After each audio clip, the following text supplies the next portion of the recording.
مسلم league نون کے جو Saint کے امیدوار سے ان سے متعلق ایک تو ذرا پی ٹی آئی سے متعلق بتا دیں. جو بیرسٹر گوہر نے آج بات کی ہے کہ بانی سے بات ہو گئی ہے اور نام فائنل کر لیے ہیں.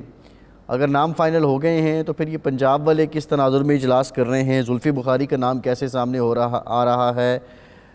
آپ کیا سمجھتے ہیں کہ یہ ایسی فہرست آئے گی کہ جس میں بعد میں کوئی بھونچال نہیں ہوگا، یا یہ نام بھی ابھی کچے پکے ہیں، اپنے اپنے امیدوار لابینگ کر رہے ہیں اور نام پچ کر رہے ہیں؟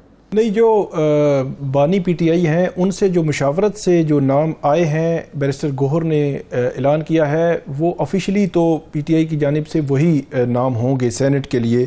اور ان میں جو خیبر پختونخوا سے اور پنجاب سے خاص طور پر کافی نئے نام بھی ہیں، اور کچھ نام ایسے ہیں جو شاید جن کے کاغذات نامزدگی پر اعتراض بھی آ سکتا ہے. ایک نام آپ دیکھیں کہ پنجاب جو خیبر پختونخوا سے مراد سعید کا ہے. اب مراد سعید جو ہیں وہ 9 مئی کے مقدمات میں بھی ان کا نام ہے اور وہ روپوش بھی ہیں. اور اس سے قبل جب وہ جنرل الیکشن لڑنا چاہ رہے تھے تو اس پر ان کا اعتراض بھی آیا تھا. ان کی جو ان کے کیونکہ وہ ابسکانڈر تھے تو اس وجہ سے انہوں نے پھر کاغذات نامزدگی واپس لے لیے تھے. اس کے علاوہ اظہر مشوانی ہیں ان کے جو کینڈیڈیٹ ہیں. اب اظہر مشوانی بھی جو ہے فی الحال روپوش ہیں، لیکن اظہر مشوانی ہیں لاہور سے، لیکن یہ ینگ ہیں اور ان کے جو سوشل میڈیا اور بڑے ایکٹیو ہوتے ہیں.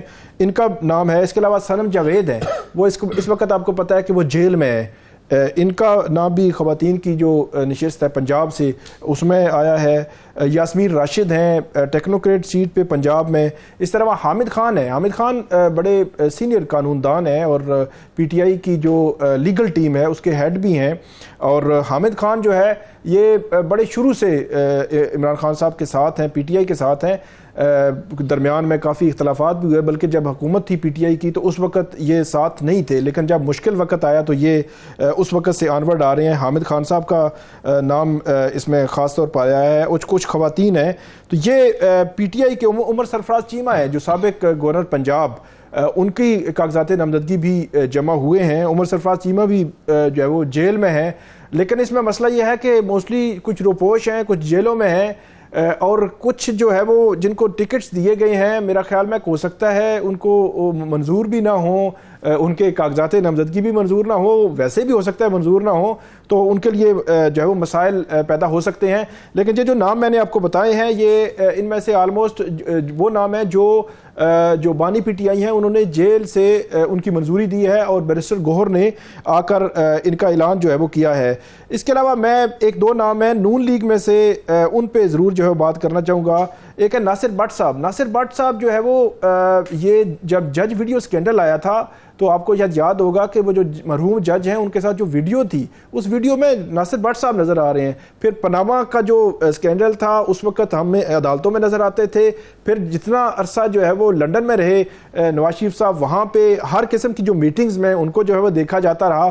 اور اب جو ہے وہ ناصر بٹ جو ہے وہ ان کو آخر کار جو ہے وہ سینٹ کا ٹکٹ دے دیا گیا ہے. پرویز رشید صاحب کا جو آخری دفعہ جو ایک مس ایپ اس کو کہیں یا جو بھی اس کو نام دیں وہ ڈان لیکس تھا، تو اس میں ان کا جو ہے وہ نام آیا تھا، لیکن نام ڈائریکٹلی تو نہیں آیا تھا، لیکن یہ ہے کہ ان پہ آبجیکشنز اس قسم کے تھے. پھر ان کے کاغذات نامزدگی جو ہے وہ مسترد بھی ہوئے، پھر وہ الیکشن میں نہیں آ سکے تھے، اور اس کے بعد آنورڈ جو ہے وہ معاملات آگے بڑھے. فیصل واڈا اور محسن نقوی جو ہے انہوں نے آزاد حیثیت میں کاغذات نامزدگی جو ہے وہ جمع کروائے ہیں. اور فیصل واڈا صاحب کے حوالے سے یہ آیا ہے کہ انہوں نے ان کے جو تائید کنندہ اور تجویز کنندہ جو ہے وہ ایم کے ایم سے ہیں، یہ جو ہے وہ آیا ہے. اور محسن نقوی صاحب جو ہے وہ حکمران اتحاد کی جانب سے وہ ہوں گے. تو یہ بھی کافی دلچسپ ہے کہ فیصل واڈا بغیر کسی پولیٹیکل پارٹی کے سپورٹ کے اور آ رہے ہیں اور وہ پر امید ہے کہ وہ بنیں گے. اور محسن نقوی بھی یقینی طور پر وزیر داخلہ بھی ہیں اور وہ بھی کاکڑ صاحب نے بھی کاغذات نامزدگی جمع کروائے ہیں. جی انوار اللہ کاکڑ صاحب بھی کاغذات نامزدگی انہوں نے جمع کروا دی ہیں. وزیر خزانہ جو ہے محمد اورنگزیب انہوں نے بھی جمع کروا دی ہیں. اب انوار اللہ کاکڑ جو ہے وہ کس کے امیدوار ہوں گے اور کس طرح وہ آئیں گے سینٹ میں، کیا وہ آ سکتے ہیں، یہ بھی بڑا مطلب ایک دلچسپ معاملہ ہے. اچھا، ایک نام اور رہ گیا ہے احمد ولی خان. یہ پاکستان پیپلز پارٹی کی انہوں نے حمایت کی ہے. پیپلز پارٹی جو ہے وہ یقینی طور پر ان کو لانا چاہ رہی ہے, اور ان کے جب الیکشن ابھی 8 فروری کے رزلٹس آ رہے تھے تو انہوں نے بہت سخت گفتگو کی مختلف اپنی پریس کانفرنسز میں, لیکن ان کو پیپلز پارٹی جو ہے ان کو سپورٹ کر رہی ہے. لیکن اس میں ان تمام ناموں میں ایک نام جو ہے وہ مسنگ ہوگا, وہ ہیں رضا ربانی, جو بڑا ایک سینئر وہ سیاستدان ہے اور ان کا ایک بڑا مقام بھی ہے, تو وہ جو ہے وہ مسنگ ہوگا. ان کو ٹکٹ جو ہے وہ پیپلز پارٹی نے نہیں دیا ابھی. ثاقب بشیر صاحب, کیسز دیکھ کے تو ابھی تک تو نہیں لگتا کہ لیڈر نے باہر آ جانا ہے. کوئی بہت یہ چمبے کی بات ہو تو ہم کچھ نہیں کہہ سکتے, اور حالات دیکھ کے ابھی یہ بھی نہیں لگتا کہ شاید کوئی چینل ایکٹیو ہے between Imran Khan and relevant quarters. یہ جتنا منہ اتنی باتیں بیک پہ پی ٹی آئی پہ ہو رہی ہیں, بالخصوص جو کے پی کے میں ان کی حکومت ہے, کیا یہ اس کو بھی کہیں جا کے متاثر کرے گی؟ اس کا مستقبل آپ کو کیا نظر آتا ہے؟ ظاہر ہے کوئی اور پارٹی حکومت تو نہیں بنا سکتی, لیکن in aspect of governance, delivery, performance, یا یہ سیاست چلتی رہے گی, حکومت اپنی جگہ چلتی رہے گی؟ پہلی بات تو یہ کہ کیسز کو اگر دیکھا جائے تو وہ بہت جلد بھی باہر آ سکتے ہیں, 1 مہینے 1.5 میں بھی 2 مہینے کے اندر اندر وہ باہر آ سکتے ہیں. لیکن حالات کو دیکھا جائے تو ہو سکتا ہے وہ جلدی باہر نہ آ سکیں.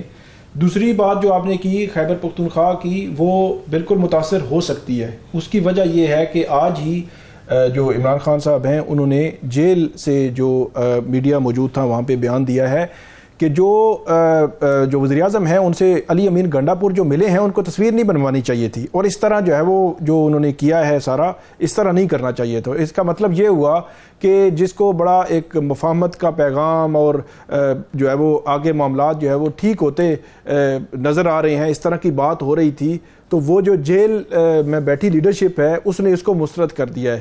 دوسری بات انہوں نے یہ کی ہے کہ یہ انہوں نے سارا احاطہ کرنے کی کوشش کی ہے. کہتے ہیں کہ یہ ایک ایسی صورتحال ہے کہ جب آپ کا سارا گھر جو ہے وہ لٹ جائے اور کہا جائے کہ اس کو بھول جائیں اور آگے چلتے ہیں.